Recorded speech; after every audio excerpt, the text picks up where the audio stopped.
Hello, I'm MrMatthews, and this is Castlevania. Now, I know it's not the season for Castlevania, but apparently it is the season for video game challenges. And this particular game was played for a challenge put out by Geeks With Cash. His challenge was to get as far as you can in the original NES Castlevania, killing enemies with only sub-weapons. So you could use the whip to destroy candles and get wall meat and destroy fireballs and that kind of thing, but you could only kill enemies using sub-weapons. Now, I love the original Castlevania. It's one of my favorite games of all time. So this challenge was immediately appealing to me.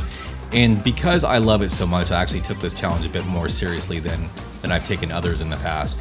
And I want to give it as good a run as I possibly could. Now, normally for these challenges, I like to record myself playing live. But in this case, it is the dead of summer here in California right now. And my set is out in the garage where it's like 100 degrees. So I chose to play this game in the comfort of my own air-conditioned game room in the house.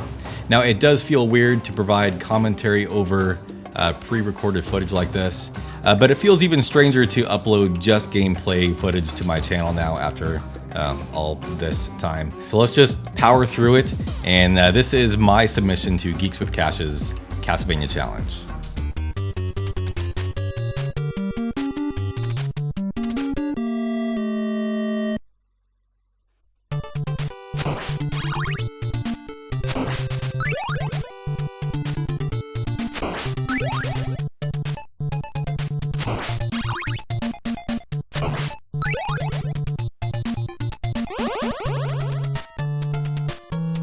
Now, this was the probably one of the more dangerous parts of the run. When I don't have weapon multipliers, it was definitely a bit of an adjustment to not hammer the attack button. When I can only fire one projectile at a time, it was all too easy to take out a zombie with an unintentional whip strike. So that was the first adjustment I had to make for this challenge.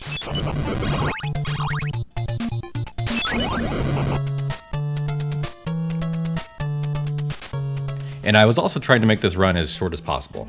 So I did kind of experiment a little bit with this bat skip to try to skip over the basement section, but I was spending more time waiting for just the right bat than would have taken me to just go down the stairs and come up the other side. So I skipped that skip.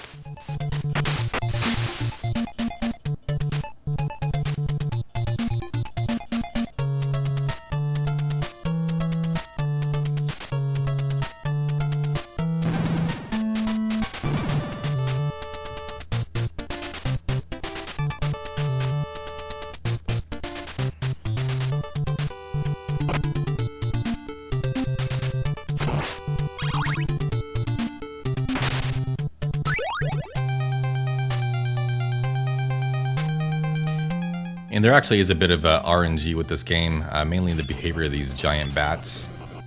So sometimes he will dive straight at me so I can start spamming the holy water. Other times he likes to waste my time by hanging out on the side of the screen. So as much time as I felt like I lost there, I've actually had worse cycles from that bat.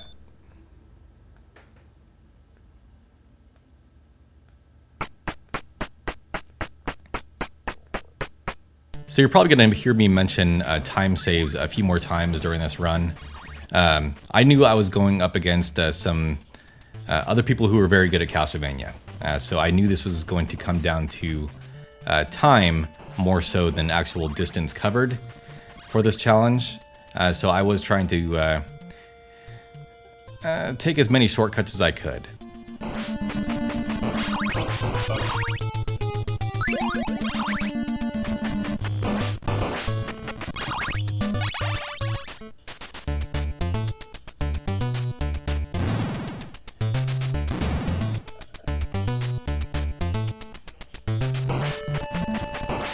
So the cross is probably the best weapon in the game outside of the holy water, of course. It was my original goal to try to get through the entire game using just the cross, but unfortunately I did find that not impossible, but a little too difficult to pull off consistently. And here's another good time save. I think everyone knows about that, Medusa Skip. And here's where the game actually starts getting a bit harder. First with the Medusa heads there, and also these insta-kill spike traps. They have a pretty awkward hitbox, and I've died many times on those if you're not careful enough.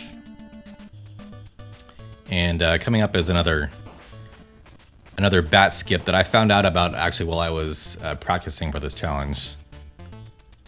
It saves a little bit of time. Looks kind of cool.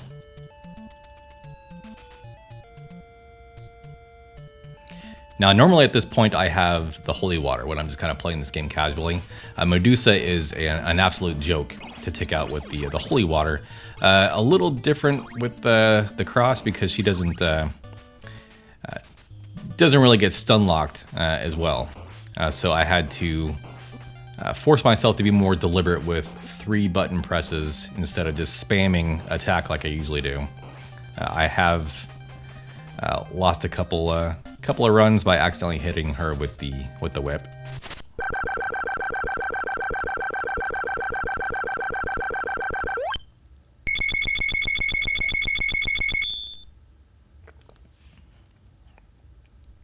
And this stage, of course, is where the game gets really hard.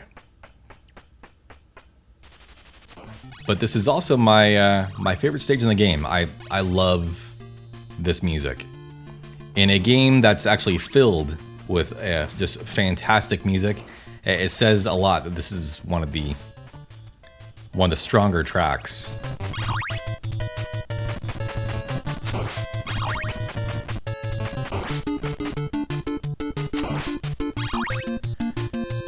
And here I'm doing a little bit of farming because hearts, of course, are a commodity for this challenge.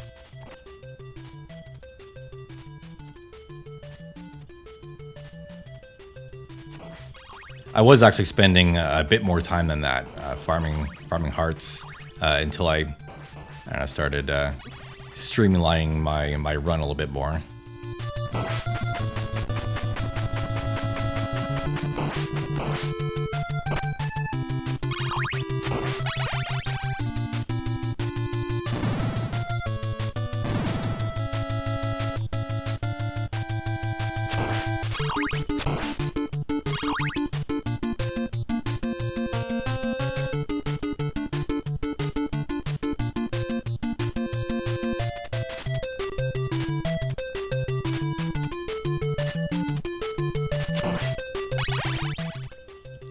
Now, I discovered this trick, I think by accident, where you can despawn those crows, which saved a lot of time for me because I was farming extra hearts just for the crows. So not having to kill them definitely allowed me to save time on those trips up and down the stairs in the very beginning of the stage.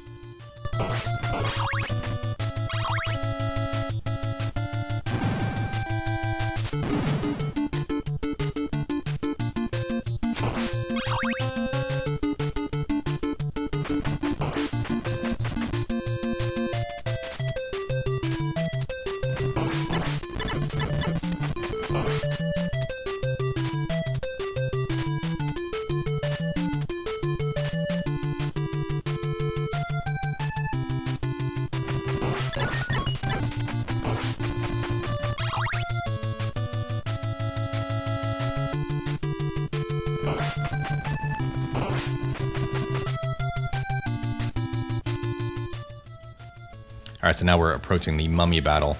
Now, there's a, I don't know if it's a glitch, but for some reason when the mummies are overlapping and you hit them with a, I don't know if it works with just the sub weapons or not, but when they overlap, it actually exponentially increases the amount of damage they take. So you can pretty much take them out in one hit. I don't know why the developers would have deliberately programmed that into the game, but it's so easy to pull off even accidentally. It's hard to... I can't even call it an exploit.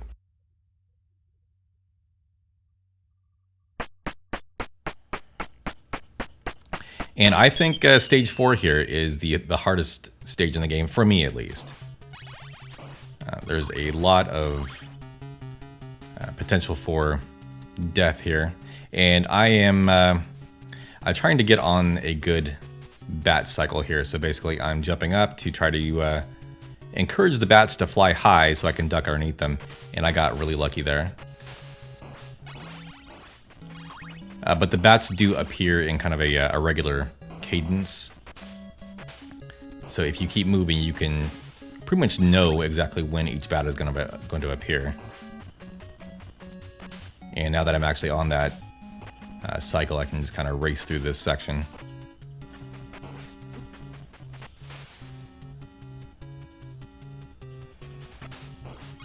And also trying to collect as many hearts as I can for the next sequence in this stage, which is probably even more dangerous because there are swarms of flea men, which are easy enough to take out with the cross, except they're really good about dropping an unexpected axe. So I had to be really careful not to collect something I don't want to collect, or that will absolutely kill my run.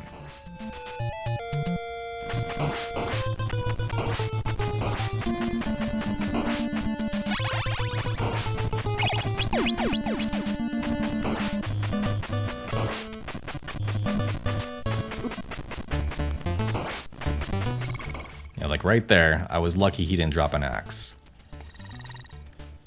And of course right here, all I need is hearts, but the bone dragons don't want to cooperate with me. For some reason, the game wants to shower me with riches at this point. What am I gonna do with money?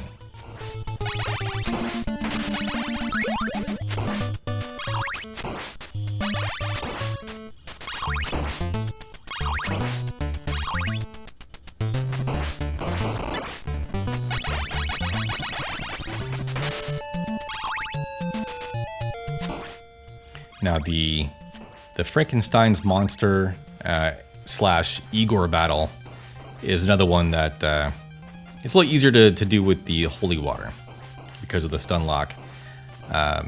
Not that much of a problem with the cross, except for still have to be careful with your button presses, or else you'll accidentally strike too many times and hit the creature with your whip, which would have been a run ender.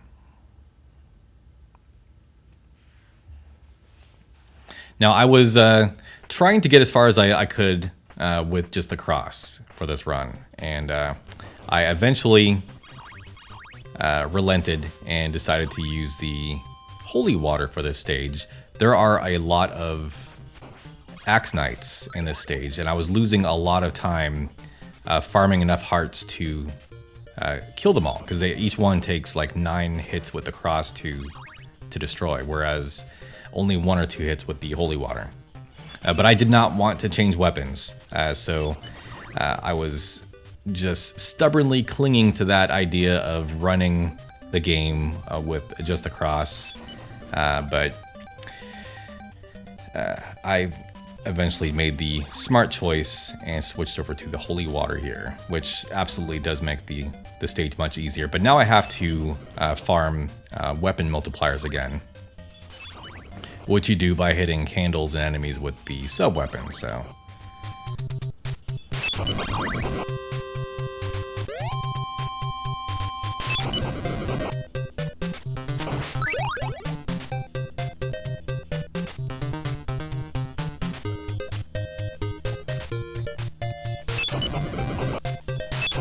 Another great music track, by the way.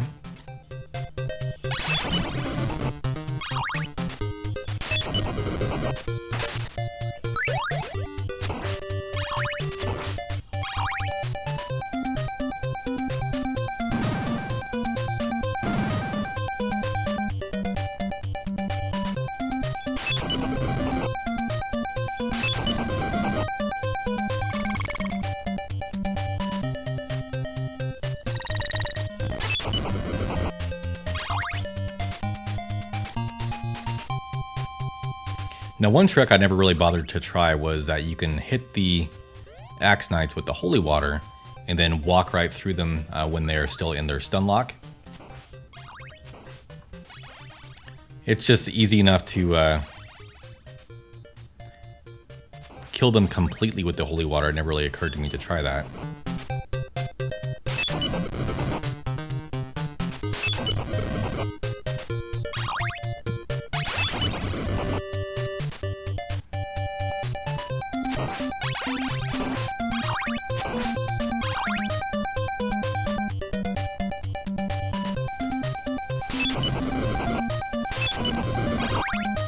Now, as much as I love this game, I was probably around 30 when I played it for the first time. And of course, instantly fell in love with it. But the cartridge I originally had some kind of problem with it, so it would freeze right around the death battle coming up here. Sometimes it would let me get all the way through the battle and then freeze at the very beginning of stage 6. Most times it would freeze right when I actually killed Death. So you can imagine how frustrating that was, especially in the early days when I was first learning how to play this game. It would take me, like an hour to actually get up to this point in the game, and only to have the rug pulled out from underneath me in a pretty crappy way. So the following Christmas, my sister and brother-in-law got me a complete in-box copy of this game for Christmas, which was one of the best Christmas presents I've ever gotten. And that cartridge, of course, works perfectly. That's what I use to record this gameplay footage.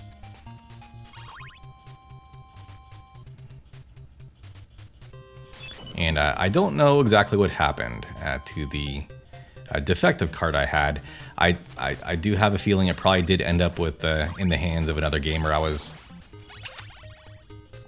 might have accidentally sold it.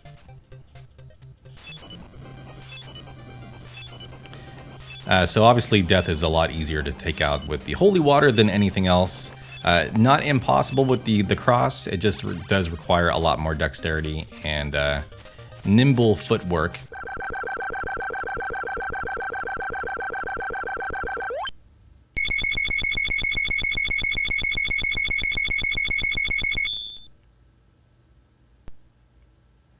And the opening part of this stage was another run killer for me. Because there is, like I said, RNG with these bats. Sometimes I'd be able to walk right past them, and they would not bother me. Other times they would dive straight at me, chase me. I would constantly get knocked in the pits here. So no matter how well I did on the first 5 stages, it was all kind of up in the air how I was going to get treated by these bats, and I lucked out right here.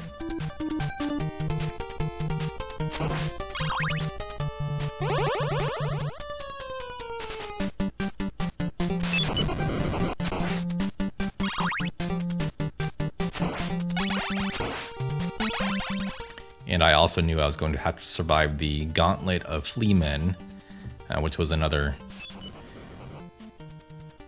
run killer.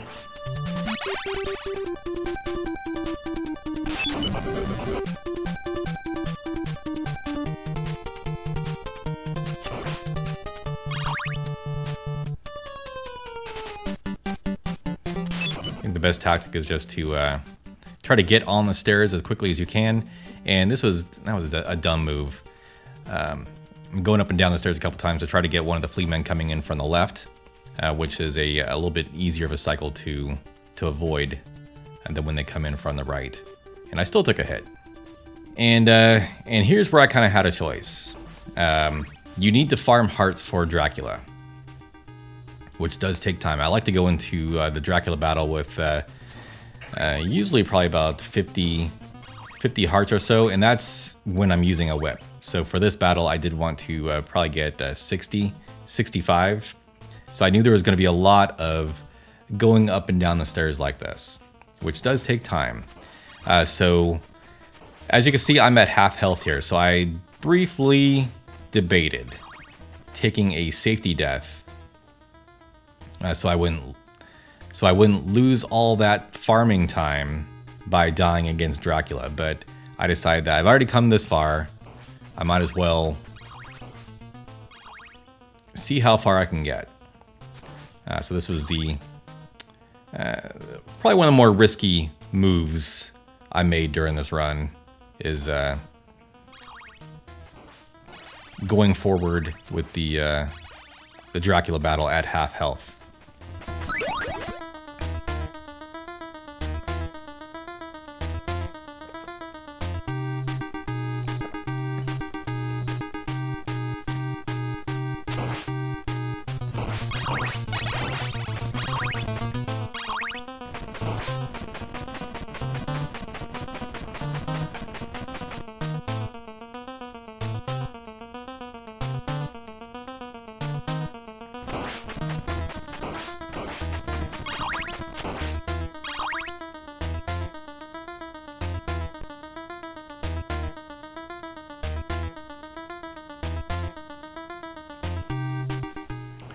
So Castlevania is definitely a challenging game, and going sub-weapon only definitely added to the challenge.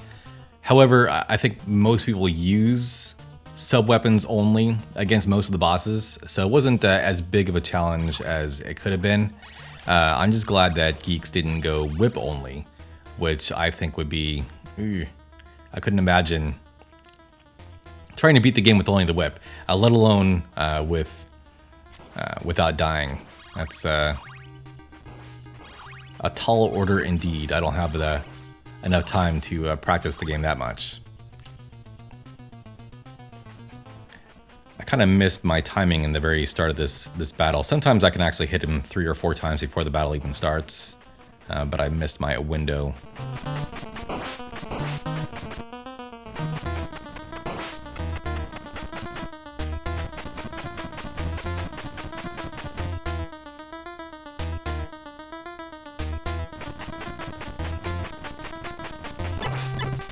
It took me a long time, probably longer than it should have, when I was learning this game, to figure out how to beat Dracula. I think fairly quickly I got to a point where I can, like clockwork, get through the entire game, and then I would literally spend hours and hours on just this boss battle alone. I'm not even sure how I managed to retain my patience during all that. I know it was tough sometimes. And I kind of toyed around with him for a little bit because I wanted him to appear on the far side of the screen. So I had plenty of time to just pepper this final form with crosses before he jumped all the way over.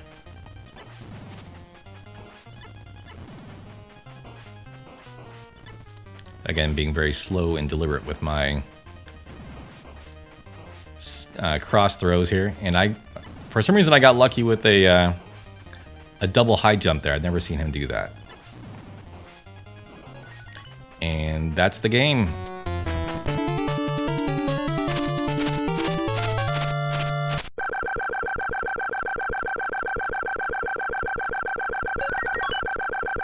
So there you have it. So I had it in my head early on that I want to do a no-death run for this challenge. I've been meaning to do a no-death run of Castlevania for a while. So when Geeks announced this challenge, it just seemed like a good opportunity to kind of kill 2 birds with 1 stone. I don't normally focus too much on no-death runs on my channel. If it happens, it happens. So it's not really something I focus too much on. However, for the games that I absolutely love, to me, the ultimate expression of love for a game is to beat it without dying. That sounded wrong.